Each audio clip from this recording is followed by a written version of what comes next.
सदियों से आपने सुना होगा, हर आत्मा मोक्ष की अधिकारी नहीं होती। कुछ आत्माएं पिशाच बनती हैं और कुछ अपने ही ज्ञान की कैदी। ऐसी ही यह कथा है वरुचि और कर्णभूति की, जहाँ प्रेम अपराध बना और ज्ञान सबसे बड़ा शाप, सुंदरता ऐसा जाल बनी जिससे कई वीर मारे गए। इसकी शुरुआत हुई महान विद्वान वरुचि से। वरुचि अपने मृत्यु की ओर बढ़ रहे थे। एक घने जंगल से गुजरते हुए उन्हें एक पिशाच मिला जो अत्यंत उदास था। वरुचि ने पूछा, तुम इतने उदास क्यों हो? पिशाच बोला, मैं इस योनि में न जाने कितने वर्षों से भटक रहा हूँ, पर मुझे अब तक मुक्ति नहीं मिली। पर हे तेजस्वी पुरुष, आप कौन हैं और कहाँ जा रहे हैं? वरुचि ने कहा, पिशाच राज, आज मेरे जीवन का अंतिम दिन है। मैं तुम्हें अपनी कहानी सुनाता हूँ, अब ध्यान से सुनो। मैं पाटलिपुत्र में एक प्रसिद्ध विद्वान था। एक दिन इंद्र की सवारी निकली, जिसे देखने मैं गया। तभी मेरी दृष्टि एक अत्यंत सुंदर कन्या पर पड़ी। उसके नयन मानो कामदेव के बाण हों। उसे देखते ही मैं उसके प्रेम में पड़ गया। घर लौटकर मैं उसी की याद में सो गया। तभी स्वप्न की देवी प्रकट हुई और बोली, हे वरुचि, जिस स्त्री के प्रेम में तुम व्याकुल हो वह तुम्हारी पूर्व जन्म की पत्नी है और वह भी तुमसे उतना ही प्रेम करती है। अगली सुबह मैं उसके घर की खिड़की के पास पहुंचा।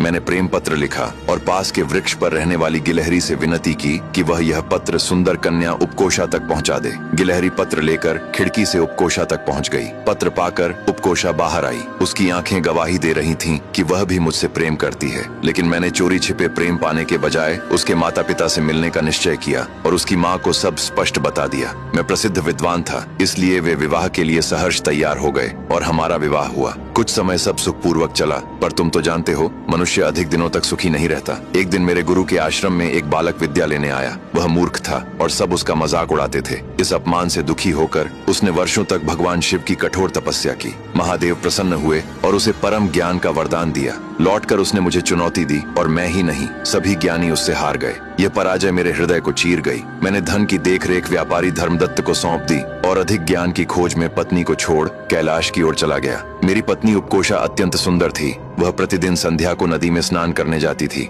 एक दिन नगर के 3 शक्तिशाली पुरुषों, कोतवाल, मंत्री का पुत्र और व्यापारी धर्मदत्त की नजर उस पर पड़ी। तीनों मोहित हो गए। एक दिन जब उपकोषा शाम को स्नान करके घर लौट रही थी तो कोतवाल ने उसे रास्ते में पकड़ लिया। उपकोषा ने देखा कि उसकी मर्यादा संकट में है तो उसने कहा, प्राण प्रिय, जिस प्रकार आप मुझे पाने के लिए तड़प रहे हैं वैसे ही मैं भी आपसे मिलने को व्याकुल हूँ, पर यदि यहाँ कुछ हुआ तो लोग हमें देख लेंगे। इससे आपकी और मेरी दोनों की इज्जत खत्म हो जाएगी। इसलिए आगामी वसंतोत्सव की रात्रि में जब सारा नगर उत्सव में मग्न होगा, आप मेरे घर आ जाइए, तब कोई हमें देख नहीं पाएगा। कोतवाल उसकी बातों में आ गया और सहमत हो गया। अब आगे की कहानी जानने के लिए देखिए अगला भाग।